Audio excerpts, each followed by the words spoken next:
famous bedsheet this on a pair of sofas.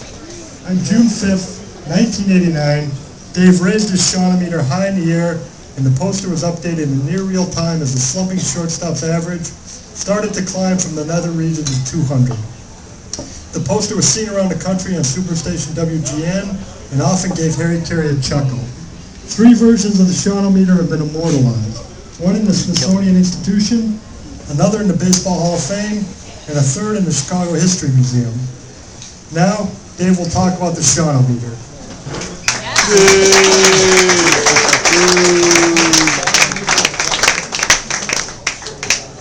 Take it off.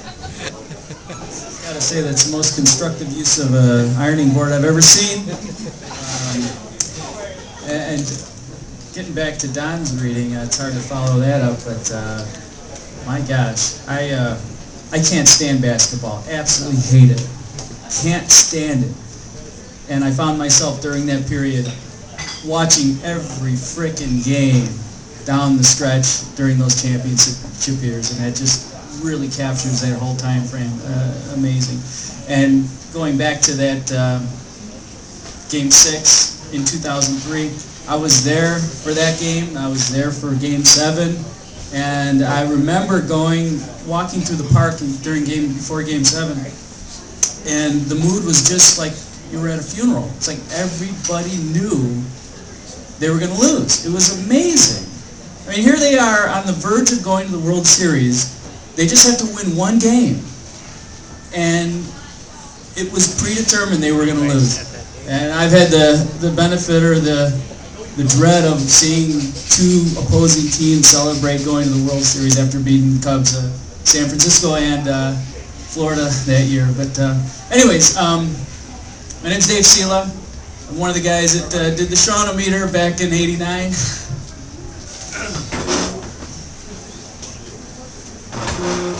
You may have seen it on WGN or heard Harry Carey talk about it, or Steve Stone or Wayne Messmer or whoever the hell was broadcasting at the time. But I was in Atlanta probably end of May in 1989, and I made a bed sheet and hung it in Fulton County Stadium, and it got on TV, and I came home, and my roommate at the time her name was Mindy, was dating one of my best friends who are now married, and we sat around and we tried to come up with an idea to get another sign on TV at Wrigley Field, And my friend Jim Seibel, who's an artist with sort of a sarcastic streak, were throwing out all these ideas, and he said, Shawon-O-Meter. Jim and Mindy and I looked at each other, and we're like, what? The guy's terrible. I mean, he finally went over 200 for the first time all year.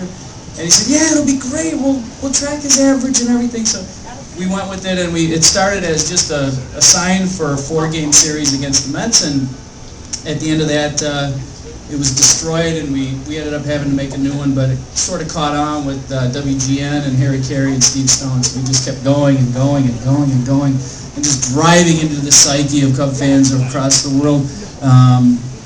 And so it's been a fun experience, and I guess I don't really have much else to say about it, so if you have any questions or whatever. Jerry. What was the highest batting average Shawon ever had on your meter?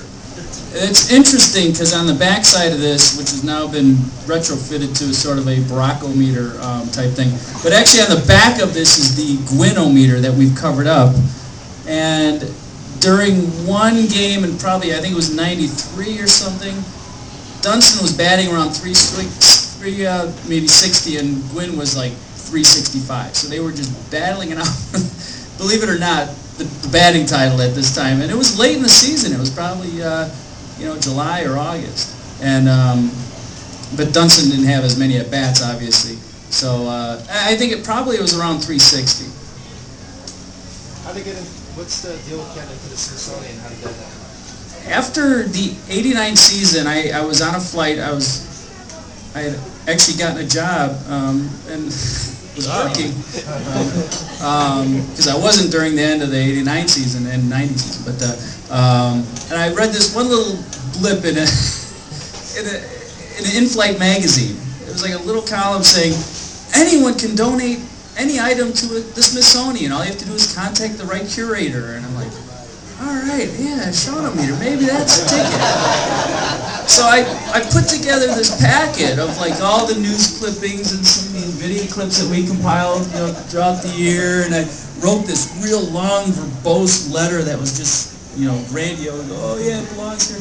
And I sent it in. I was bragging to all my friends, like, you guys, the Shawon-O-Meter's going to the Smithsonian. This before I even heard back from them. I just said, you guys, you watch, it's going to the Smithsonian. And sure enough, 30 days later, they sent me back a letter and they said, we think it's the perfect combination of sports culture and American. And they had some, it was hilarious, but I ended up going out there with a friend and handing it over to them, and I got to wear Alan Alda's robe from MASH because that was in the curator's office, and she said, don't put this on, and she walked out of the room, and I put it on. I had my friend take pictures of me and everything.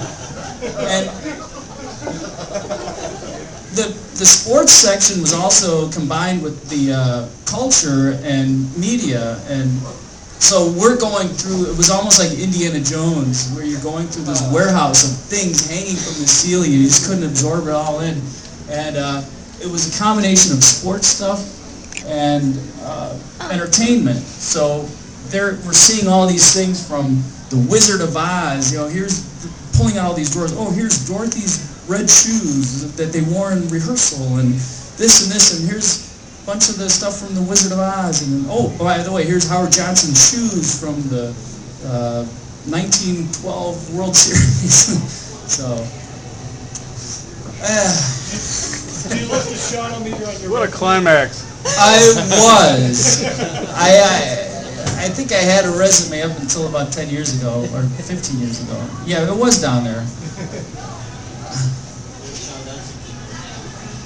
He got a kick out of it. I actually was able to meet his father and his family in New York, and Sean was quite the negotiator.